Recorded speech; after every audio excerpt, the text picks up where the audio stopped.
Praise Lord. എൻ്റെ പേര് advocate Sheeja Solomon. ഞാൻ ട്രിവാൻഡ്രത്ത് താമസിക്കുന്നു. Patmos ministries India state president pastor Solomon പെനിയൽ അദ്ദേഹത്തിൻ്റെ സഹധർമ്മിണിയാണ് ഞാൻ. ഏകദേശം 29 വർഷമായി സുവിശേഷ പ്രവർത്തന മേഖലയിൽ ഞാൻ സജീവ സാന്നിധ്യമായി എൻ്റെ ഹസ്ബൻഡിനോടൊപ്പവും ഗ്രൂപ്പായിട്ടുള്ള ചില പ്രവർത്തനങ്ങളുടെ ഭാഗമായിട്ടും പ്രവർത്തിച്ചു വരുന്നുണ്ട്. പത്മോസ് മിനിസ്ട്രീസ് ഇന്ത്യയുടെ വിമൻസ് വിങ്ങിൻ്റെ പ്രസിഡൻ്റായിട്ട് പ്രവർത്തിക്കുന്നു. അപ്പോൾ തന്നെ കുട്ടികളുടെ ഇടയിലെ പ്രവർത്തനങ്ങളുമായി ബന്ധപ്പെട്ട് സജീവ സാന്നിധ്യം വഹിക്കുന്നുണ്ട്. കൗൺസിലിംഗ് റിലേറ്റഡ് ആയിട്ടുള്ളതായ വിഷയങ്ങൾ കൈകാര്യം ചെയ്യുന്നു. ബോധവൽക്കരണ പരിപാടികൾ, സൊസൈറ്റിയിൽ പലവിധ ഇഷ്യൂസ് കാണുമ്പോൾ അനുബന്ധമായിട്ടുള്ളതായ ബോധവൽക്കരണ പരിപാടികൾ സംഘടിപ്പിക്കുകയും ജനത്തെ അവബോധത്തിലേക്ക് നയിക്കുകയും ചെയ്തു വരികയാണ്. ഓൾ ഇന്ത്യ വിമൻസ് കോൺഫറൻസ് എന്ന് പറയുന്ന പ്രസ്ഥാനത്തിൻ്റെ കോൺസ്റ്റിറ്റ്യൂവൻ്റ് ബ്രാഞ്ച് ഡയറക്ടറാണ് ഞാൻ.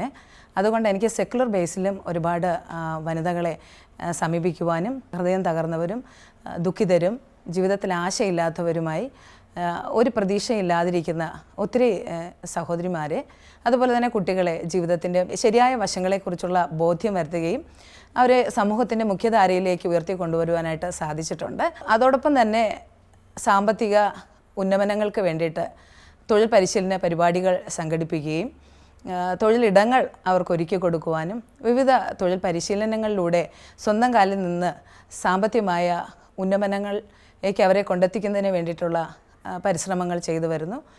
അങ്ങനെ വിവിധ പ്രോജക്റ്റിൻ്റെ ഭാഗമായിട്ടൊക്കെ പ്രവർത്തിക്കാനായിട്ട് എൻ്റെ ജീവിതത്തിൽ സാധിച്ചിട്ടുണ്ട്.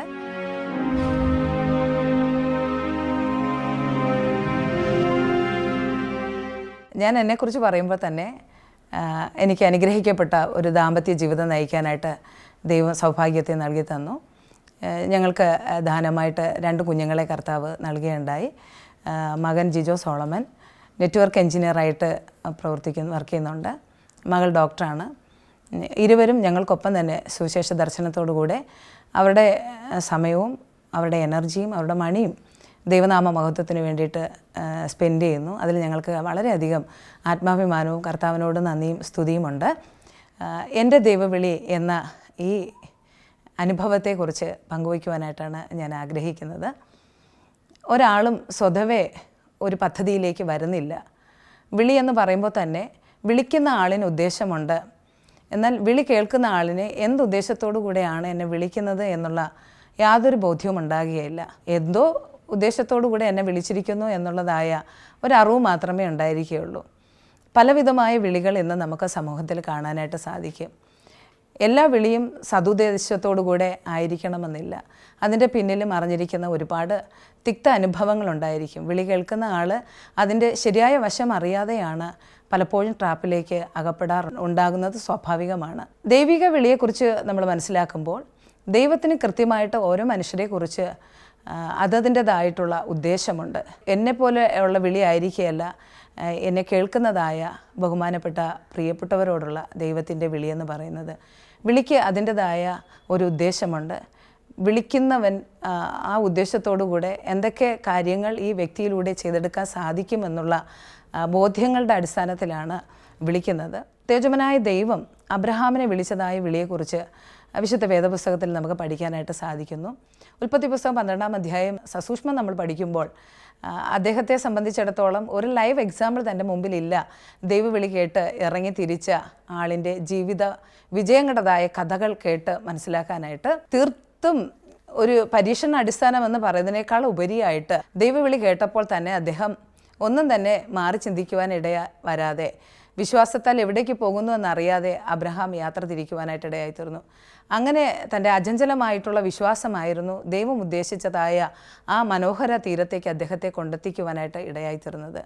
യേശു കർത്താവും മനുഷ്യനെ വിളിച്ചുകൊണ്ടിരിക്കുകയാണ്.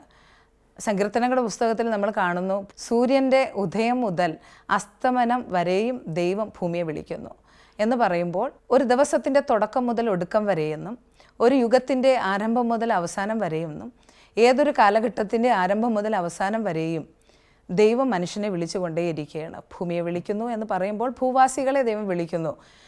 ദൈവം വിളിക്കുന്നത് ദൈവത്തിൻ്റെതായ ഉദ്ദേശങ്ങൾക്കനുസരിച്ച് ഒരു നല്ല ജീവിതം ഭൂമിയിൽ കാഴ്ചവെക്കുമ്പോൾ തന്നെ അതിനനുസരിച്ചുള്ള പ്രതിഫലം അവൻ്റെ ജീവിത കാലഘട്ടങ്ങളിൽ അവൻ ചെയ്തത് നന്മയ്ക്കൊത്തവണ്ണമായിട്ട് സ്വർഗീയമാകുന്ന രാജ്യത്തിൽ അത് പ്രാപിക്കുവാൻ തക്കവണ്ണമായിട്ടുള്ള ഒരു ഉന്നത വിളിയാണ് ദൈവം വിളിക്കുന്ന വിളി. ഇത് സ്വർഗീയ വിളി എന്ന് പൗലോസ് പറയുന്നുണ്ട്. യേശു വിളിക്കുന്ന വിളി, അധ്വാനിക്കുന്നവരും ഭാരം ചുമക്കുന്നവരുമായുള്ളവരെ എൻ്റെ അടുക്കൽ വരുവിൻ, ഞാൻ നിങ്ങളെ ആശ്വസിപ്പിക്കുക. എൻ്റെ നുകം ലഘുവാണ്, എൻ്റെ ചുമട് മൃദുവാണ്, അതുകൊണ്ട് എന്നോടുകൂടെ പഠിക്കുക എന്ന് യേശു കർത്താവ് പറയുക. ശരിക്കും വിളി കേൾക്കുന്നതായ ഒരു വ്യക്തിക്ക് ആശങ്കകൾ ഉണ്ടാകാനായിട്ട് സാധ്യത വളരെ ഉണ്ട്. എന്തുദ്ദേശത്തോടു കൂടിയാണ് എന്നെ വിളിക്കുന്നത്? സാധാരണ ഇന്നത്തെ വിളിയെക്കുറിച്ച് നമ്മൾ ചിന്തിക്കുമ്പോൾ ഒരുപാട് ആശങ്കകൾ മനുഷ്യനുണ്ടാകാറുണ്ട്. കൊല്ലാനാണോ വളർത്താനാണോ എന്നുള്ളതായ ഒരു ചിന്ത എല്ലാവരിലും ഉണ്ടാകാറുണ്ട്. പലപ്പോഴും വിളിച്ച വിളി കേട്ട് പുറത്തിറങ്ങി പോകുമ്പോഴായിരിക്കും അടുത്ത നിമിഷം കേൾക്കുന്നത് ആ മനുഷ്യൻ ദാരുണമായി കൊല്ലപ്പെട്ടെന്നോ അല്ലെങ്കിൽ ഏതെങ്കിലും ട്രാജഡിയിൽ അകപ്പെട്ടെന്നോ ട്രാപ്പിനകത്ത് പെട്ടെന്നോ അറിയുന്നത്. അപ്പം ദുരുദ്ദേശത്തോടു കൂടെയുള്ളതായ വിളിയുടെ പിന്നിൽ ഇങ്ങനെയുള്ള ദാരുണമായ അപകടങ്ങൾ മറഞ്ഞിരിക്കുമ്പോൾ ദൈവം ഒരിക്കലും ദൈവിക വിളിയുമായി ബന്ധപ്പെട്ട ഒരു മനുഷ്യനെ ഇങ്ങനെയുള്ള അവസ്ഥയിലേക്ക് നയിച്ച് അവൻ്റെ ജീവിതത്തെ ദുരിതപൂർണ്ണമാക്കി തീർക്കുവാനായിട്ട് ഉദ്ദേശിക്കുന്നില്ല. കാരണം ജീവൻ ദൈവത്തിൽ നിന്നാണ് വരുന്നത്.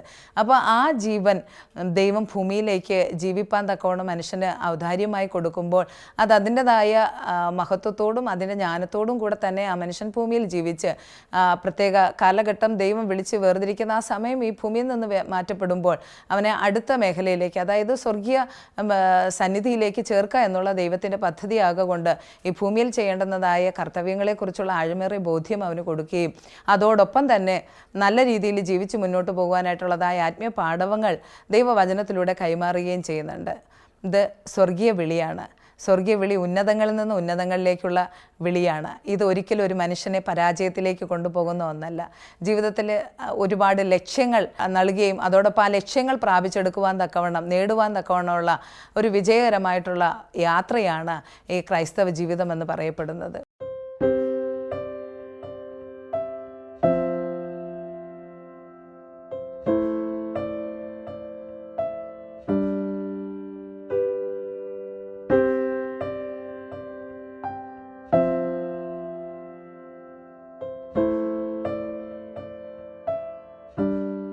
Church of God full gospel ചർച്ചിൻ്റെ ഭാഗമായിട്ടായിരുന്നു ഞങ്ങൾ ആരാധനകളിൽ സംബന്ധിച്ചുകൊണ്ടിരുന്നത്.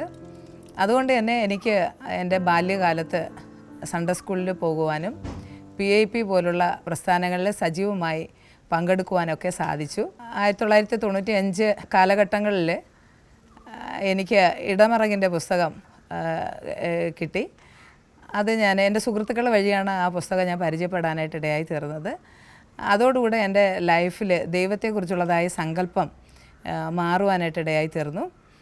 ശരിക്കും പ്രാർത്ഥന, ആരാധന, സ്തുതി, സ്തോത്രം, ബൈബിൾ വായന ഇങ്ങനെ തുടങ്ങിയിട്ടുള്ള ക്രൈസ്തവ ആചാരങ്ങളെല്ലാം വെറുതെ ചെയ്യുന്ന ഒന്നാണ്. ദൈവം എന്ന് പറയുന്ന ഒന്നില്ല, വെറും സങ്കല്പം മാത്രമാണ് എന്നുള്ളതായ ഒരു ചിന്താഗതിയിലേക്ക് ഞാൻ എത്തിച്ചേരുവാനായിട്ട് ഇടയായി തീർന്നു.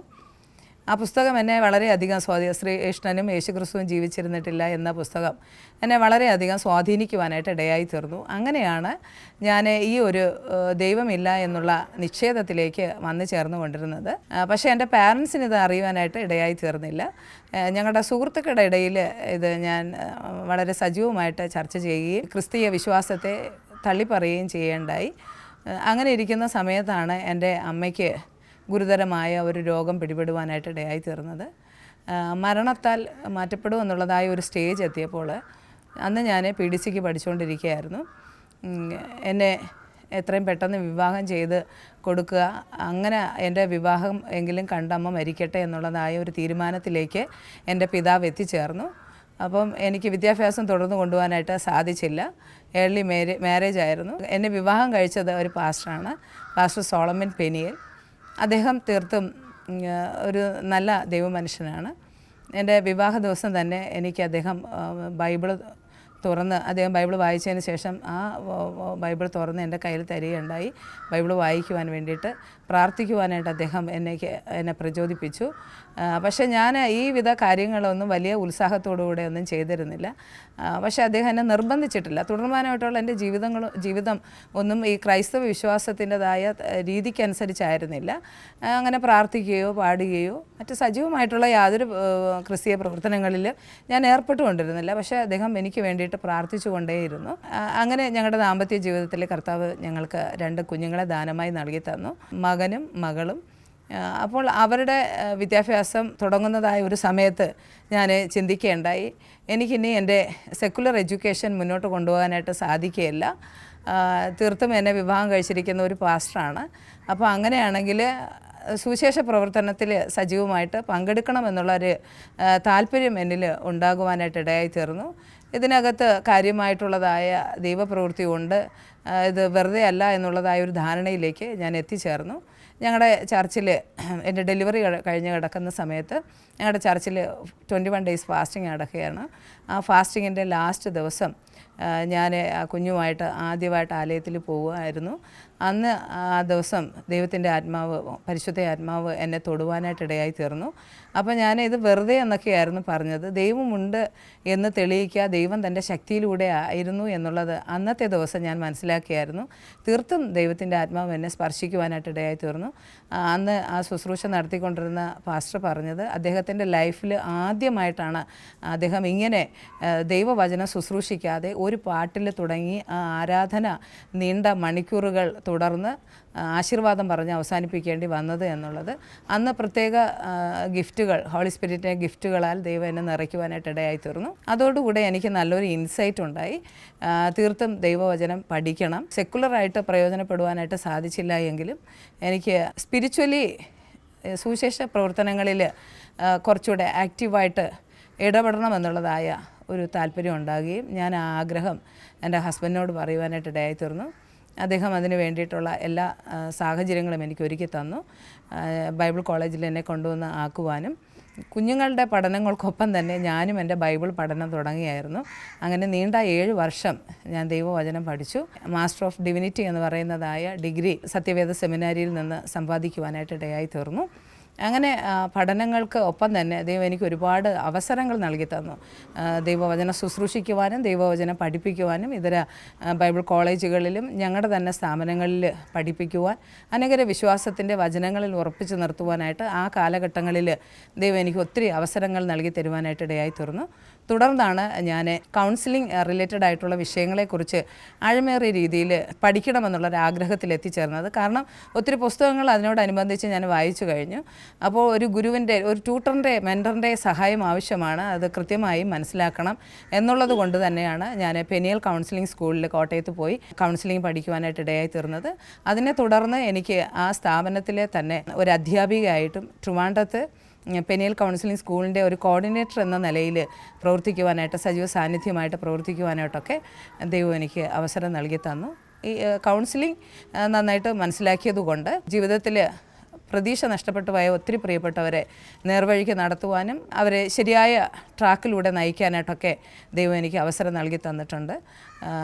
ശരിക്കും എങ്ങനെയാണ് ജീവിതം മുമ്പോട്ട് നയിക്കേണ്ടതെന്ന് അറിയുവാൻ കഴിയാതെ ഒരു പ്രത്യേക സ്ഥാനത്ത് ഒതുങ്ങിത്തീരേണ്ടുന്ന ഇടങ്ങളിൽ നിന്ന് അവർ മുന്നോട്ട് ലീഡ് ചെയ്യാൻ, ആത്മഹത്യകളിൽ നിന്ന് പിന്തിരിപ്പിക്കുവാൻ, അതോടൊപ്പം തന്നെ മദ്യപാനികളായിരിക്കുന്ന ഒത്തിരി പ്രിയപ്പെട്ടവർ സമൂഹത്തിൽ നല്ല ജീവിതം നയിക്കാനായിട്ട് നേർവഴി കാട്ടുവാനായിട്ടൊക്കെ ദൈവം എനിക്ക് അവസരം നൽകി തന്നു.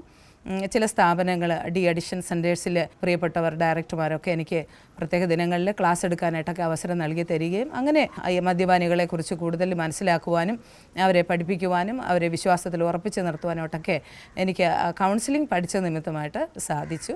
എങ്കിലും എൻ്റെ ജീവിതത്തിൽ സെക്കുലറായിട്ട് ഒരു തരത്തിലും എനിക്ക് എത്തിച്ചേരാനായിട്ട്, ഒരു സ്ഥാനത്ത് എത്തിച്ചേരാൻ സാധിച്ചില്ല എന്നുള്ളതായ ഒരു നിരാശ ഉണ്ടായിരുന്നു. കുട്ടിക്കാലം മുതലേ എൻ്റെ ഒരു ആഗ്രഹം നന്നായി പഠിക്കുക, ഒരു ഉയർന്ന ജോലി സമ്പാദിക്കുക, സമൂഹത്തിൽ നന്നായിട്ട് ജീവിക്കുക, ഇങ്ങനെ ഒരു എയിം, എനിക്ക് അങ്ങനെ ഒരു ഡ്രീം ഉണ്ടായിരുന്നു.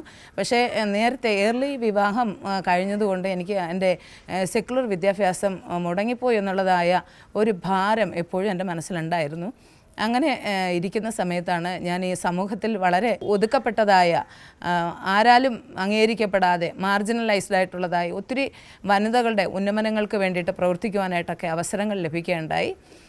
അതിൻ്റെ ഭാഗമായിട്ട് ഓൾ ഇന്ത്യ വിമൻസ് കോൺഫറൻസ് എന്ന് പറയുന്നതായ ഒരു സംഘടനയുടെ ഭാഗമായി തീരാനായിട്ട് എനിക്ക് സാധിച്ചു.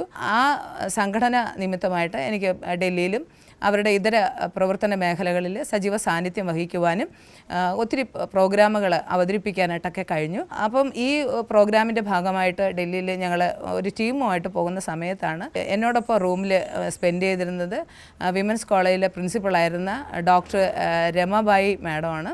അതോടൊപ്പം തന്നെ കെമിസ്ട്രി ഡിപ്പാർട്ട്മെൻറ്റിലെ ഹെഡായിരുന്ന മാഡമായിരുന്നു. ഇവർ രണ്ടുപേരും എന്നെ നല്ല രീതിയിൽ സ്വാധീനിച്ചിട്ടുണ്ട്.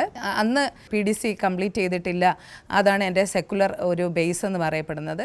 അപ്പം ഡോക്ടർ രമാബായി മാഡം നല്ല രീതിയിൽ എന്നെ ഫോഴ്സ് ചെയ്തു.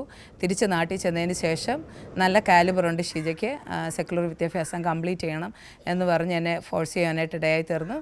അപ്പോൾ അതെനിക്ക് മാഡത്തിൻ്റെ സംസാരവും രീതികളൊക്കെ എനിക്ക് വളരെയധികം ഇൻസ്പിറേഷൻ നൽകി തന്നു. അങ്ങനെ ഞാൻ തിരിച്ച് ഇവിടെ വന്നു. +1 +2 എഴുതിയെടുത്തു.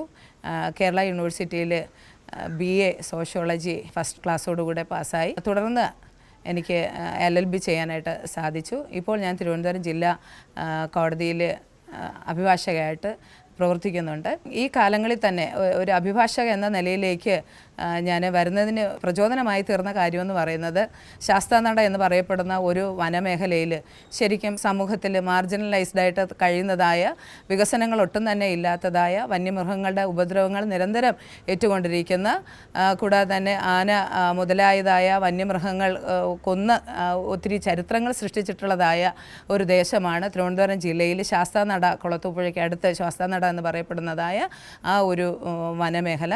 അത് എൻ്റെ ശ്രദ്ധയിൽപ്പെടുവാനായിട്ട് ഇടയായി തീർന്നു.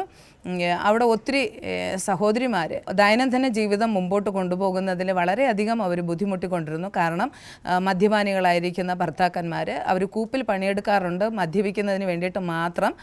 പക്ഷേ അവരുടെ വീട്ടിലുള്ളവരെ അവർ വലിയ രീതിയിൽ പരിഗണിക്കുകയോ അവർക്ക് വേണ്ടിയിട്ടുള്ളതായ കാര്യങ്ങൾ, സാധന സാമഗ്രികൾ വാങ്ങിക്കൊടുക്കുവാനോ അവർ നോക്കുവാനായിട്ടുള്ളതായ സന്നദ്ധത അവർ പ്രകടിപ്പിച്ചിരുന്നില്ല. അപ്പോൾ സ്ത്രീകൾ വളരെയധികം സ്ട്രഗിൾ ചെയ്തിരുന്നു. ഇങ്ങനെ ഒരു പ്രദേശത്തെക്കുറിച്ച് മനസ്സിലാക്കി അവരെ പോയി വിസിറ്റ് ചെയ്യുവാനായിട്ടൊക്കെ ഇടയായി തീർന്നു. അങ്ങനെ സമൂഹത്തിൽ ഒതുങ്ങിപ്പോയതായ ഒരു നിലയിലും ആശയില്ലാതിരുന്നതായ ആ സഹോദരിമാരെ എങ്ങനെ മുഖ്യധാരയിലേക്ക് കൊണ്ടുവരാമെന്നുള്ളതായ ഒരു ചിന്തയായിരുന്നു എന്നെ തുടർന്നുള്ള നാളുകളിൽ ഭരിച്ചു കൊണ്ടിരുന്നത്. അതിൻ്റെ അടിസ്ഥാനത്തിലാണ് ഇവർക്ക് വിവിധമായ തൊഴിലുകൾ കൊടുത്തു കഴിഞ്ഞാൽ, തൊഴിൽ പരിശീലന പരിപാടികൾ സംഘടിപ്പിച്ചു കഴിഞ്ഞാൽ തീർത്തും അവർ സമൂഹത്തിൽ അംഗീകരിക്കപ്പെടുന്നവരും ഇങ്ങനെയുള്ളതായ പ്രതിസന്ധികളിൽ, സാമ്പത്തിക പ്രതിസന്ധികളിൽ നല്ല തലയെടുപ്പോടുകൂടി അവർക്ക് നിൽക്കാൻ കഴിയുമെന്നുള്ള ഒരു ബോധ്യത്തിൻ്റെ അടിസ്ഥാനത്തിൽ ഞാൻ ട്രിവാൻഡ്രം ഗവൺമെൻറ് വിമൻസ് കോളേജിൽ പോയി വിവിധ തൊഴിൽ പരിശീലനം എനിക്ക് നേടുവാനായിട്ട് സാധിച്ചു. ആ പഠിച്ച ഓരോ പാഠങ്ങൾക്കനുസരിച്ച് എനിക്ക് അവരെ പഠിപ്പിക്കുവാനും അവർക്ക് സ്വന്തമായിട്ടുള്ള എല്ലാ സംവിധാനങ്ങൾ, തയ്യൽ മെഷീൻ, അതോടൊപ്പം തന്നെ കൂൺ നിർമ്മാണം, സോപ്പ് നിർമ്മാണം, അങ്ങനെ തുടങ്ങി എന്തൊക്കെ കാര്യങ്ങൾ അവർക്ക് ചെയ്ത് മുമ്പോട്ട് വരുവാനായിട്ട് സാധിക്കുമോ അങ്ങനെയുള്ളതായ വരുമാന മാർഗ്ഗങ്ങൾ കൊണ്ടെത്തിക്കുന്നതിന് വേണ്ടിയിട്ടുള്ളതായ എല്ലാ സംവിധാനങ്ങളും ഒരുക്കി കൊടുക്കാനായിട്ട് സാധിച്ചു. അത് ഗവൺമെൻറ്റിൻ്റെ സപ്പോർട്ടോടു കൂടെ തന്നെയാണ് അവിടെ ഈ വിധമായ പ്രവർത്തനങ്ങൾ ചെയ്യുവാനായിട്ട് കഴിഞ്ഞത്. കൂടാതെ തന്നെ അവിടെ കറണ്ടോ മറ്റ് അടിസ്ഥാന സൗകര്യങ്ങളോ ഒന്നും തന്നെ ഇല്ലായിരുന്നു. ഒരു ഏക അധ്യാപക സ്കൂളുണ്ട്. അവിടുത്തെ പെൺകുട്ടികളെന്ന് വെച്ചാൽ 4ാം ക്ലാസ് വരെ മാത്രം പഠിക്കും. അതിന് കഴിഞ്ഞിട്ട് മടത്തറ എന്ന് പറയപ്പെടുന്ന ദേശത്തേക്ക് പോകാനായിട്ട് ഈ മാതാപിതാക്കൾ അവരെ വിടാറില്ല. കാരണം ആനയുടെ ശല്യം നിരന്തരം അവിടെ ഉണ്ടായിരുന്നു. കുട്ടികളുടെ ജീവനെതിരെയുള്ള ഭീഷണി ഓർത്തിട്ടാണ് മാതാപിതാക്കൾ കുട്ടികളെ അങ്ങോട്ട് തന്നെ അയക്കാതിരുന്നത്. ഇങ്ങനെ ഒരു സാഹചര്യത്തിൽ അവർക്ക് വേണ്ടിയിട്ടുള്ളതായ അടിസ്ഥാന സൗകര്യങ്ങൾ കൊണ്ടെത്തിക്കണം, അത് ഗവൺമെൻറ്റിൻ്റെ സഹായത്തോടു കൂടെ തന്നെ ആയിരിക്കണം എന്നുള്ള രീതിയിൽ പല ഡിപ്പാർട്ട്മെൻറ്റിനെയും അവിടെ അദാലത്തിൻ്റെ ഭാഗമായിട്ട് വരുത്തുവാനും അവർക്ക് വേണ്ടിയിട്ടുള്ളതായ അടിസ്ഥാന സൗകര്യങ്ങളൊക്കെ ഒരുക്കി കൊടുക്കുവാനായിട്ട് സാധിച്ചു. എന്നാൽ ഈ കറണ്ട് കൊണ്ടെത്തിക്കുവാനും അവർക്ക് വേണ്ടിയിട്ടുള്ളെല്ലാം, അത് ആരോഗ്യമാകട്ടെ, വിദ്യാഭ്യാസമാകട്ടെ, ട്രാൻസ്പോർട്ടേഷൻ ആകട്ടെ, ഏത് നിലയിലുള്ളതായ സഹായമാണോ അവർക്ക് ആവശ്യമായിരിക്കുന്നത് അതെല്ലാം ഗവൺമെൻറ്റിൻ്റെ സഹായത്തോടു കൂടെ തന്നെ ചെയ്തെടുക്കുവാൻ തക്കോണം അവരുടെ ഒരു വായായിട്ടും അവരുടെ ഒരു നാവായിട്ടും അവരുടെ ഒരാളായിട്ടും എനിക്ക് ഈ സ്ഥാപനങ്ങളിലെല്ലാം ഇറങ്ങി കയറി സംസാരിക്കുവാനും അവർക്ക് വേണ്ടിയിട്ടൊക്കെ ഇടപെടുവാനായിട്ട് ഇടയായി തീർന്നു. അന്നേരമാണ് ഞാൻ മനസ്സിലാക്കിയത് ഇത്രമാത്രം ഞാനൊരു ആവശ്യക്കാരിയല്ല, പക്ഷേ ആവശ്യത്തിലിരിക്കുന്ന ഒരാളിന് ഇങ്ങനെയുള്ള ഡിപ്പാർട്ട്മെൻറ്റിൽ എങ്ങനെ അപ്രോച്ച് ചെയ്യണമെന്ന് അറിയത്തില്ല. അങ്ങനെ ഇരിക്കുമ്പോൾ അവർക്ക് വേണ്ടിയിട്ട് ഞാൻ ഇറങ്ങി ചെല്ലുമ്പോൾ എത്രത്തോളം ഈ ഗവൺമെൻറ്റിൻ്റെ ഭാഗത്തു നിന്നുള്ള അല്ലെങ്കിൽ ഓരോ ഉദ്യോഗസ്ഥരുടെ ഇടയിൽ നിന്നുള്ളതായ അവഗണന അല്ലെങ്കിൽ ആ വിഷയത്തിൽ അവർ കണ്ണടച്ച് കളയുന്നത് ഒക്കെ എന്നെ വളരെ ഹർട്ട് ചെയ്യുവാനായിട്ട് ഇടയായി തീർന്നു. അപ്പോഴാണ് എൻ്റെ മനസ്സിൽ പിന്നെയും ഒരു ഇൻസൈറ്റ് ഉണ്ടായത്. കാരണം എന്ന് വെച്ചാൽ എത്ര പ്രിയപ്പെട്ടവർ അവരുടെ റൈറ്റ് നിഷേധിക്കപ്പെട്ടവരായിട്ടും അതോടൊപ്പം തന്നെ അവർക്ക് ജീവിച്ച് മുന്നോട്ട് കയറി വരുവാൻ ചെയ്യുവാനായിട്ടുള്ളതായ ഒരു കാര്യത്തെക്കുറിച്ചുള്ള ധാരണയില്ലാതെ ദിനവും അവർ ഒതുക്കപ്പെട്ടവരായിട്ടിരിക്കുന്നു. അവർ മുമ്പോട്ട് കൊണ്ടുവരണമെന്നുള്ളതായ നിയമത്തിൻ്റെതായ എല്ലാ പരിരക്ഷയും അവർക്ക് ചെയ്തു കൊടുക്കണം. അവരുടെ റൈറ്റ് എന്താണെന്ന് അവർ മനസ്സിലാക്കണം. നീതി നിഷേധിക്കപ്പെട്ടവർക്ക് നീതി നടപ്പിലാക്കി കൊടുക്കണം. അവരുടെ ഒരാളായി തീരണം, അവരുടെ ഒരു വായായി തീരണം എന്നുള്ളതായ ഒരു വലിയ ആഗ്രഹം എനിക്ക് അങ്ങനെയാണ് ഉണ്ടാകുന്നത്. അതിൻ്റെ അടിസ്ഥാനത്തിലാണ് LLB ചെയ്യുവാനായിട്ട് സാധിച്ചതും അതിനെ തുടർന്ന് ഞാനിപ്പോൾ വക്കീലായിട്ട് പ്രാക്ടീസ് ചെയ്യുന്നതും. ഇതാണ് എൻ്റെ സെക്യുലർ ലൈഫിനെ കുറിച്ച്. എന്നാൽ സ്പിരിച്വൽ ലൈഫിലേക്ക് ഞാൻ വരുമ്പോൾ എൻ്റെ ഏറ്റവും ഞാൻ ഇഷ്ടപ്പെടുന്നതും ഏതൊരവസരം, അതായത് അത് രാത്രിയാകട്ടെ പകലാകട്ടെ ഏത് സാഹചര്യമാകട്ടെ ഏതൊരു അവസരത്തിലും പ്രാർത്ഥന ആവശ്യപ്പെടുന്നവർക്ക് വേണ്ടിയിട്ട് പ്രാർത്ഥിക്കുവാനും സഹായം ആവശ്യപ്പെട്ട് എൻ്റെ അടുക്കൽ വരുന്നവർക്ക് എന്നാൽ കഴിയുന്ന സഹായം, അത് ആളായിട്ടായാലും എന്നാൽ കഴിയുന്ന നന്മയിൽ നിന്നായിട്ടായാലും ഉപദേശങ്ങളായിട്ടായാലും നേർവഴി നടത്തുവാൻ തക്കവണ്ണം ഞാൻ എന്നെ തന്നെ സമർപ്പിക്കുവാനായിട്ട് ഇടയായി തീർന്നു. ഇതെനിക്ക് ആ സുവിശേഷ ദർശനം ഉണ്ടായ നിമിത്തമായിട്ടാണ്. എല്ലാറ്റിനേക്കാൾ ഉപരി ഞാൻ വളരെയധികം ഇഷ്ടപ്പെടുന്നതും പറയാൻ ആഗ്രഹിക്കുന്നതും ദൈവത്തിൻ്റെ ഒരു മകൾ എന്ന നിലയിലും അതുപോലെ തന്നെ ദൈവവചനം ശുശ്രൂഷിക്കുന്നതിൽ ഞാൻ വളരെയധികം അഭിമാനിക്കുകയും അതിന് ഏതൊരവസരം എൻ്റെ ജീവിതത്തിൻ്റെ മുമ്പിൽ വന്നാൽ ഞാൻ അത് ഒരിക്കലും നോ എന്ന് പറയാറില്ല. അത് ഏത് രാത്രിയായിരുന്നാലും ഏത് സാഹചര്യമായിരുന്നാലും സുവിശേഷം സംബന്ധിച്ച് ഒരാൾക്ക് ഒരു നീഡ് ഉണ്ട് എന്ന് കണ്ടു കഴിഞ്ഞാൽ അതിൻ്റെ നടുവിൽ ഇറങ്ങിച്ചെന്ന് പ്രവർത്തിക്കുവാൻ, അവരെ കരകയറ്റി കൊണ്ടുവരുവാൻ ഉള്ള ഒരു താല്പര്യം എനിക്ക് നൽകി തന്നത് ദൈവിക ദർശനം മാത്രമാണ്, ആ ദൈവിക വിളി മാത്രമാണ്. അത് കുറേ കാലങ്ങൾ കഴിഞ്ഞ ശേഷമാണ് ദൈവം എന്നെക്കുറിച്ചുള്ളതായ പദ്ധതി എന്താണ് ഇട്ടിരിക്കുന്നത്, ദൈവിക പർപ്പസ് എന്താണ് എന്നെക്കുറിച്ചുള്ളത് എന്നത് എനിക്ക് ബോധ്യമാകുവാനായിട്ട് ഇടയായി തീർന്നത്. അതുകൊണ്ട് ഞാൻ ഇന്ന് ഒത്തിരി പ്രിയപ്പെട്ടവരുടെ എല്ലാമായിട്ട് പ്രവർത്തിക്കുന്നു. അവരുടെ ഇടയിൽ എനിക്കൊരു സ്ഥാനമുണ്ട്. എൻ്റെ ഹൃദയത്തിൽ സകല മനുഷ്യർക്കും ഒരു ഇടമുണ്ട്. അങ്ങനെയുള്ളതായ ഒരു ഹൃദയവിശാലത ദൈവം നൽകി തരുവാനായിട്ട് ഇടയായി തീർന്നു. ദിനവും എത്ര ചെറുപ്പക്കാരാണ്, അതുപോലെ തന്നെ എത്ര മനുഷ്യരാ ദൈവത്തെ അറിയാതെ ഈ നാശത്തിലേക്ക് പൊയ്ക്കൊണ്ടിരിക്കുന്നത്. ദൈവ വിളിയോട് പ്രതികരിക്കുവാൻ കഴിയാതെ വണ്ണം ഏതാണ് ശരി ഏതാണ് തെറ്റ്, ഏത് മാർഗം സ്വീകരിക്കണം, എവിടെയാണ് എനിക്ക് രക്ഷ ഉറപ്പുവരുത്തുവാനായിട്ട് കഴിയുന്നത് എന്നതിനെക്കുറിച്ചുള്ള അവബോധമില്ലാതെ നശിച്ചു കൊണ്ടിരിക്കുന്നത് അവരെ കാണുമ്പോൾ കേൾക്കുമ്പോൾ വളരെയധികം സങ്കടപ്പെടാറുണ്ട്. ഈ കാലങ്ങളിലും ഞങ്ങൾ ഒത്തിരി സമൂഹത്തിൽ ഒതുക്കപ്പെട്ടതായ ആൾക്കാരുടെ ഇടയിലേക്ക് പൊയ്ക്കൊണ്ടിരിക്കുകയാണ്. കൂടുതലും ഈ സമയങ്ങൾ ഞങ്ങൾ സ്പെൻഡ് ചെയ്യുന്നത് സുവിശേഷ പ്രവർത്തനത്തോടുള്ള ബന്ധത്തിൽ വിതുര, ആനപ്പാറ എന്ന് പറയപ്പെടുന്നതായ പ്രദേശങ്ങളിലാണ്. കുറേ ഏരിയകൾ അവിടെ ഉണ്ട്. അപ്പോൾ ആ പ്രദേശങ്ങളൊക്കെ ഞങ്ങൾ വളരെയധികം ആത്മാർത്ഥമായിട്ട് ആ പ്രദേശത്തുള്ള പ്രിയപ്പെട്ടവരെ ഞങ്ങൾ കാണുകയും അവരെ ഹെൽപ്പ് ചെയ്യുകയും സുവിശേഷം സംബന്ധിച്ച് ഞങ്ങളാൽ കഴിയുന്ന എല്ലാ സപ്പോർട്ടും അവർക്ക് ചെയ്തു കൊടുക്കുന്നുണ്ട്. ഒത്തിരി പ്രിയപ്പെട്ടവരെ ഈ രക്ഷയുടെ അനുഭവത്തിലേക്ക് നയിച്ചു കൊണ്ടുവരണം എന്നുള്ളതാണ് എൻ്റെ ആഗ്രഹം. അതിന് വേണ്ടിയിട്ട് എന്ത് വില കൊടുക്കുവാനും ഞാൻ തയ്യാറാണ്. എനിക്ക് വേണ്ടിയിട്ട് ജീവൻ നൽകിയ എൻ്റെ യേശുവിന് വേണ്ടിയിട്ട് എന്തുമായി തീരുവാനായിട്ട് എനിക്ക് ആഗ്രഹമുണ്ട്. അതിനുള്ള ഒരു വലിയ ഡെഡിക്കേഷനുണ്ട്. ഇനിയും ദൈവം നൽകി തരുന്ന എല്ലാ അവസരങ്ങൾക്കും സാഹചര്യങ്ങൾക്കും അനുസരിച്ച് അവരിൽ ഒരാളായിട്ട് സുവിശേഷത്തിൻ്റെ ഒരു വക്താവായി തീർന്നുകൊണ്ട് അനേകം വേദികളിൽ യേശുവിനെ ഉയർത്തുവാനായിട്ട് ഞാൻ ആഗ്രഹിക്കുന്നു. ദൈവം എനിക്ക് തരുന്നതായ അവസരങ്ങളെല്ലാം സുവിശേഷം വളരെ ആത്മാർത്ഥമായി ശക്തമായിട്ട് വിളിച്ചറിയിക്കുവാനായിട്ട് കർത്താവ് വാതിലുകളെ ഓപ്പണാക്കുന്നു. കിട്ടുന്നതായ അവസരങ്ങളിലെല്ലാം ദൈവത്തിൻ്റെ നാമത്തിന് വേണ്ടിയിട്ട് നിലനിൽക്കുന്നു, സാക്ഷ്യം വഹിക്കുന്നു. അനേകരെ യേശുവിന് വേണ്ടിയിട്ട് നേടുവാനും ഈ വിളി അനുസരിച്ച് പിന്നെയും മുമ്പോട്ട് അനേകരെ നയിക്കുവാനും ദൈവം കൃപ തരുന്നു. അത് വലിയൊരു ഭാഗ്യമായിട്ട് കാണുന്നു. ഒരു ദൈവപൈതലെന്ന് അറിയുന്നതിൽ ഞാൻ അഭിമാനിക്കുന്നു. വൈകിയാണെങ്കിലും വിളി തിരിച്ചറിയുവാനും വിളിക്കനുസരിച്ച് അനേകം ആത്മാക്കൾ ഞങ്ങൾക്ക് ഒത്തിരി സഭകൾ സ്ഥാപിച്ചെടുക്കുവാനായിട്ട് സാധിച്ചു. വിളി തിരിച്ചറിഞ്ഞ ഫലമായിട്ടാണ് പത്മോസ് മിനിസ്ട്രിയുടെ ഭാഗമായിട്ട് ഒരു പ്രവർത്തനങ്ങളോ സാധ്യതകളോ ഒന്നും ഇല്ലാതിരുന്ന അനേക മേഖലകളിൽ കടന്നു ചെല്ലാനും മദ്യപാനികളായിരിക്കുന്നവർ, കുടുംബം തകർന്നവർ, ആശയറ്റുപോയതായ ഒത്തിരി പ്രിയപ്പെട്ടവരെ വിശ്വാസം സംബന്ധിച്ച് ഉറപ്പിച്ചു നിർത്തുവാൻ വിശ്വാസത്തിലേക്ക് കൊണ്ടുവരുവാനായിട്ട് സാധിച്ചിട്ടുണ്ട്. അതുപോലെ തന്നെ മദ്യപാനികളായിരിക്കുന്ന ഒത്തിരി സഹോദരങ്ങളെ ഞങ്ങൾക്കൊപ്പം തന്നെ നിർത്തി അവരവരുടെ വീടുകളിലേക്ക് പോയി കഴിഞ്ഞാൽ വീണ്ടും കലാപവും കൊലപാതകത്തിലേക്ക് പോകും എന്നുള്ളതായ സാഹചര്യങ്ങൾ മുൻകണ്ടുകൊണ്ട് അവരെ ഞങ്ങൾ ഒരു മാതാവ് പിതാവ് എന്ന നിലയിൽ തന്നെ നല്ല രീതിയിൽ അവരെ ചേർത്ത് പിടിക്കുവാനും ഞങ്ങൾക്കൊപ്പം താമസിച്ച് സതുപദേശം പറഞ്ഞു കൊടുത്തു. വിശ്വാസത്തിൽ കൊണ്ടുവരുവാനും വിശ്വാസ സ്നാനം സ്വീകരിച്ച് അവർ ദൈവവചനം പഠിപ്പിച്ചു. ഇന്ന് ചിലരൊക്കെ ദൈവവേലയിൽ സജീവമായിട്ട് പങ്കെടുക്കുന്നു. അവരുടെ പ്രവർത്തനങ്ങളൊക്കെ കാണുമ്പോൾ വളരെയധികം സന്തോഷം തോന്നുന്നു. ഗോതമ്പ് മണി നിലത്ത് വീണ് ചാകുന്നില്ല എങ്കിൽ അത് തനിയായിരിക്കും, ചത്താൽ വളരെയധികം വിളവുണ്ടാകും. അപ്പോൾ ഒരാൾ നിമിത്തമായിട്ട് ഒത്തിരി പ്രിയപ്പെട്ടവരെ നേടാനായിട്ട് സാധിക്കും. ആ ഒരു വലിയ ബോധ്യമാണ് പിന്നെയും വലിയ ഊർജ്ജത്തോടുകൂടെ ഈ സുവിശേഷ രണാങ്കണത്തിൽ മുന്നേറിപ്പോകുവാനായിട്ട് ഞങ്ങൾക്ക് പ്രചോദനം നൽകിക്കൊണ്ടിരിക്കുന്നത്. ദൈവത്തിൻ്റെ കൃപ ഇനിയും ധാരാളമായി ആവശ്യമായിരിക്കുന്നു. അങ്ങനെയുള്ളൊരു കാലഘട്ടത്തിലാണ് പൊയ്ക്കൊണ്ടിരിക്കുന്നത്. ആകയാൽ ഈ കൃപയ്ക്ക് ഒത്തവണ്ണമായിട്ട് അനേകരെയും വിശ്വാസത്തിൽ നിലനിർത്തുവാൻ, ഈ വിളിക്കനുസരിച്ച് അവരെ മുമ്പോട്ട് ഗൈഡ് ചെയ്യുവാനായിട്ടുള്ള എല്ലാ സാധ്യതകളും ദൈവം ഒരുക്കുന്നു, ഇനിയും ഒരുക്കുമെന്നുള്ള പ്രതീക്ഷയോടുകൂടെ ദൈവവിളി എന്ന് പറയപ്പെടുന്നതായ എൻ്റെ ജീവിതാനുഭവത്തെ നിങ്ങളുടെ മുമ്പിൽ പങ്കുവയ്ക്കുന്നതിൽ എനിക്ക് സന്തോഷമുണ്ട്. എല്ലാവിധമായ നന്ദിയും ഭാവുകങ്ങളും നേരുന്നു.